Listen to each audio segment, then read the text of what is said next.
This is how to do a quicksort. Given an array of numbers, we recursively pick a pivot p, which will just make the last element. Then we'll split this array in 3 pieces, with the middle being the pivot of 3. The left will be all of the numbers that are smaller than the pivot, and the right will be all of the numbers that are bigger than it. Now 3 is a base case because it only has one element. It's already sorted, but we still need to recurse on both of these. So 21 will have nothing on the left with a pivot of 1 in the middle, and the right side will just have 2, and 54 will have nothing on the left.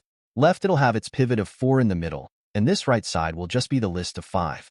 Now notice that if you combine these things together, we get the list of 1 to 2, which is the sorted version of this list. And if you combine these together, we get the sorted version of this list, which is 4 to 5. Notice again, if you combine these together, we get the sorted original list of 12,345. We get a total time complexity here of big O of n times log base 2 of n. Follow me for more.